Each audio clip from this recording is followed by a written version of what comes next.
il est là. Le nouvel iPad Pro 11 pouces 2021, eh bien il est là, il ressemble à l'iPad Pro 2020, et oui, c'est exactement le même, il arrive toujours avec son grand frère en 12,9 pouces, mais bon, celui-là, si vous le voulez, on va pas vous convaincre du contraire. En revanche, si vous êtes incertain sur la taille, eh bien il y a le choix chez Apple. Alors, pour savoir lequel est fait pour vous, on fait le tour du propriétaire. Eh bien oui, des iPads chez Apple, en veux-tu, en voilà, il y en a pour tous les goûts, tous les envies, tous les budgets, de l'iPad à l'iPad Pro en passant par l'iPad Air. 3 noms, 3 envies, 3 usages différents, reste à savoir lequel est fait pour vous. Eh bien on va regarder ça point par point, à commencer par le design. Eh bien au niveau du design, ces 3 iPads ont à peu près les mêmes dimensions, ça se joue à quelques millimètres, ils ont à peu près le même poids à quelques grammes près, donc la différence est ailleurs. Il y a les amateurs de design à l'ancienne, comme l'iPad classique, avec ses grosses bordures et son bouton Touch ID ici pour le déverrouiller, ou bien les nouveaux designs introduits par l'iPad Pro il y a quelques années et qui ont été remis sur l'iPad Air, un design plus carré, des bordures un peu plus fines, l'écran est soi-disant bord à bord, mais pas tout à fait. Alors, à dimension égale, il y a une chose qui peut vous décider, c'est si vous avez envie de couleur. Le gris sidéral et l'argent sont disponibles sur les 3 modèles, il y a de l'or rose sur l'iPad d'entrée de gamme, mais en revanche, si vous voulez du bleu, du vert ou du rose, eh bien il faudra se tourner vers l'iPad Air. Au niveau de l'écran, comme vous pouvez le voir, on a 3 tailles relativement identiques de 10,2 pouces, en passant par les 10,9 pouces de l'iPad Air et les 11 pouces de l'iPad Pro. Après, ça se joue à quelques détails. La résolution est relativement la même sur les 3, mais parce qu'il y a un mais, l'iPad Pro et l'iPad Air bénéficient de la technologie anti-reflet et aussi d'un écran laminé qui sera beaucoup plus agréable. Et puis sur le modèle iPad Pro, comme c'est quand même le haut de gamme, vous avez en plus le ProMotion, c'est-à-dire le taux de rafraîchissement à 120 Hz, ce qui est excessivement agréable, notamment quand vous surfez sur Internet. Si vous comptez en avoir un usage en extérieur, eh bien sachez que l'iPad et l'iPad Air n'ont pas une dalle extraordinaire, la luminosité peut monter au maximum jusqu'à 500 nits, vous risquez donc d'être un petit peu gêné en plein soleil.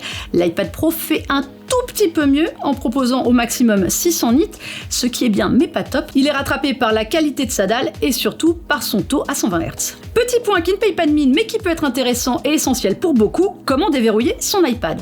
Il y a évidemment le code qui est toujours disponible, mais vous avez d'autres moyens de reconnaissance ou bien digital avec le Touch ID de l'iPad à l'ancienne, qui est cette fois sur le côté sur l'iPad Air. Et puis évidemment, pour la reconnaissance faciale de l'iPhone, elle existe aussi sur l'iPad Pro avec la caméra TrueDepth, mais c'est vrai qu'en ce moment avec le masque, bon, c'est loin d'être pratique. Il y a un point qui fait la différence et auquel personne ne pense, eh bien c'est la photo. Eh bien oui, parce qu'il reste quand même des personnes qui prennent des photos avec des iPads, même si on n'arrête pas de répéter que c'est quand même loin d'être pratique. Alors là, c'est la grande différence. Sur l'iPad, vous n'avez qu'un seul capteur grand angle de 8 mégapixels. Sur l'iPad Air, on est monté en gamme avec un capteur grand angle de 12 mégapixels. Et sur l'iPad Pro, c'est carrément un festival. Vous avez le droit à 2 capteurs, un grand angle de 12 mégapixels et un ultra grand angle de 10 mégapixels. Et surtout, le scanner LiDAR qui permet de mieux apprivoiser la distance entre vous et le sujet que vous voulez photographier. C'est surtout très utile en réalité augmentée, qui est bien plus performante avec un iPad Pro. Et puis évidemment, pour les photos en basse lumière, ce sera très utile aussi. Parce que tout le monde s'en fout des photos, bordel! Mais arrêtez de prendre des photos avec un iPad, c'est relou!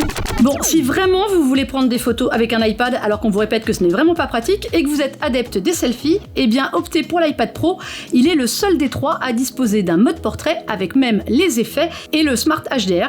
Vous allez être vraiment beau. On parle photo, mais surtout le plus important quand on a une tablette, eh bien ce sont pour les appels vidéo, car c'est vraiment l'utilité principale que vous risquez d'en avoir, que ce soit pour appeler votre famille, pour les réunions vidéo à la mode depuis quelques temps, ou bien pour préparer le prochain confinement et vos prochains apéros Zoom.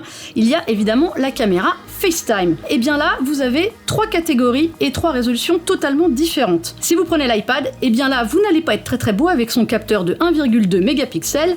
L'iPad Air fait un petit peu mieux avec un capteur qui est monté à 7 mégapixels, mais le Nec Plus Ultra cette année est pour l'iPad Pro qui dispose d'un capteur ultra grand angle de 12 mégapixels avec un champ de vision de 122 degrés et surtout une nouvelle fonction qui s'appelle cadre centré.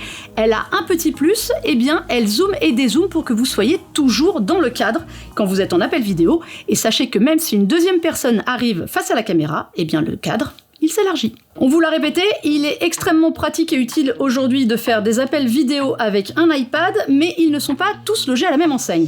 Évidemment, l'iPad c'est assez basique, vous trouverez ici 2 micros et 2 haut-parleurs, ce qui va donner un son assez moyen. Sur l'iPad Air, c'est exactement le même service, 2 haut-parleurs et 2 micros, mais les haut-parleurs ont l'avantage d'avoir un son plus panoramique, vous aurez l'impression d'être un petit peu mieux immergé. Et puis l'iPad Pro, et oui, une fois encore, il porte bien son nom, là on trouve carrément 5 micros et 4 haut-parleurs. Autant vous dire que dans vos réunions, vous allez bien entendre et être parfaitement entendu parce que la voix, eh bien, elle ressort bien. Parlons à présent performance, c'est quand même le point qui est assez intéressant et important selon l'usage que vous aurez de votre iPad. L'iPad d'entrée de gamme, oui, il est assez bien servi, il a quand même une puce A12 Bionic et du Neural Engine dedans. C'est bien, mais c'est assez basique à côté des autres. On trouve dans l'iPad Air sorti en fin d'année dernière une puce A14 Bionic, dérivée de la puce A14 des iPhones, et puis surtout dans l'iPad Pro 2021, la fameuse puce M1 que l'on trouve dans le dernier iMac, dans le MacBook Air, le MacBook Pro et le Mac Mini. Elle promet évidemment monts et merveilles en termes de puissance et on le sait, elle est prête pour l'avenir et pour très longtemps. Il faudra évidemment que des applis soient capables de soutenir toute sa puissance et d'en profiter pleinement. Si le but est évidemment de profiter pleinement de la retouche photo, de la créativité, pour le moment, eh bien entre les deux, votre cœur peut balancer. Apple propose évidemment une version Wi-Fi et une version cellulaire pour toutes ces tablettes. Sur l'iPad et l'iPad Air, ce sera de la 4G et la grande nouveauté de l'iPad Pro 2021, eh bien c'est sa compatibilité avec la 5G. Évidemment, il faut pour cela rajouter un peu quelques euros à la facture, mais ce sera de la connexion très rapide quand vous êtes en déplacement. Le Wi-Fi 6 est aussi disponible sur l'iPad Pro et l'iPad Air, malheureusement pas sur l'iPad d'entrée de gamme. Il est également compatible avec le Bluetooth 4.2 seulement, quand les autres supporte quand même le Bluetooth 5.0. En termes de connectique, eh bien l'iPad d'entrée de gamme reste fidèle au port Lightning pour se recharger, tandis que l'iPad Air et l'iPad Pro ont opté pour l'USB-C. Et l'iPad Pro va bien porter son nom une fois de plus, car il propose cette année du Thunderbolt de l'USB 4, ce qui va permettre notamment de brancher des accessoires beaucoup plus puissants, tels des écrans jusqu'à 6K ou bien des SSD ultra rapides. Le taux de transfert monte à 40 gigabits par seconde, autant vous dire que ça va fuser entre votre accessoire extérieur et votre iPad Pro. Avis aux créatifs, si vous êtes amateur de retouches photos, de dessin ou d'écriture, eh bien vous pouvez aussi profiter d'un Apple Pencil. Sur l'iPad d'entrée de gamme, ce sera l'Apple Pencil 1 comme sur l'iPad mini. Et bien voilà, le crayon un peu simple, tandis que l'iPad Air et l'iPad Pro profitent de l'Apple Pencil deuxième génération, plus réactif, plus performant, qui propose d'autres fonctionnalités. Il a surtout un avantage non négligeable.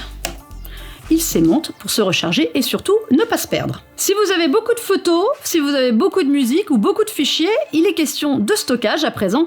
Alors là, c'est le grand écart. Si vous voulez opter pour l'iPad d'entrée de gamme, sachez qu'il se contente de 32 Go de stockage ou bien de 128 Go, ça peut être rapidement plein.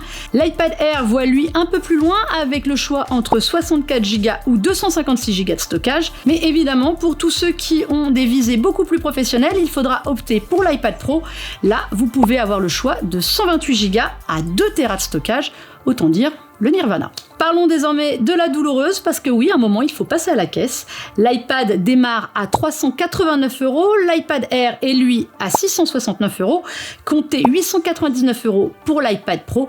Tout ça, c'est évidemment pour les versions d'entrée de gamme en Wi-Fi. La facture peut très rapidement s'envoler en fonction du stockage demandé. Alors, quel iPad choisir en 2021, allez-vous me demander? Eh bien, si votre objectif principal, c'est de surfer un peu sur Internet, de regarder des vidéos ou bien de jouer à quelques jeux un peu légers, eh bien on vous recommandera l'iPad d'entrée de gamme. C'est le modèle de base et le meilleur compromis pour les étudiants et les petits budgets, ou vraiment si vous n'aimez pas Face ID. En revanche, si vous avez dans l'idée de remplacer au moins temporairement votre PC avec un design un peu sympa, eh bien vous aurez le choix entre l'iPad Air et l'iPad Pro. Pour les transformer véritablement en PC, vous pourrez alors leur adjoindre un clavier, évidemment en option. Ça peut être le Magic Keyboard d'Apple ou bien le Combo Touch de Logitech ou un modèle assez similaire. Ça permet vraiment d'être en configuration PC et de travailler sur son iPad. L'iPad Air bénéficie de la puissance suffisante pour jouer, faire de la créativité, travailler, le tout en économisant quand même quelques euros par rapport au Pro, mais cela se fait aussi avec quelques compromis.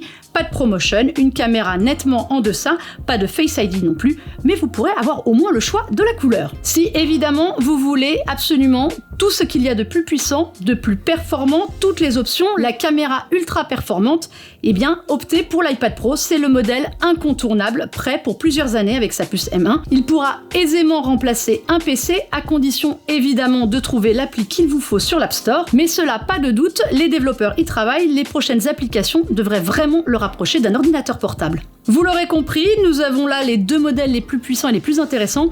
S'il est important pour vous de faire des économies, tournez-vous vers l'iPad Air les yeux fermés. Et si vous voulez être prêt pour le futur, que vous voulez le full package, eh bien l'iPad Pro est le modèle qu'il vous faut. Allez-y aussi les yeux fermés. Ça fait 2 fois les yeux fermés, ça fait trop de yeux fermés, vous n'allez pas avoir la facture.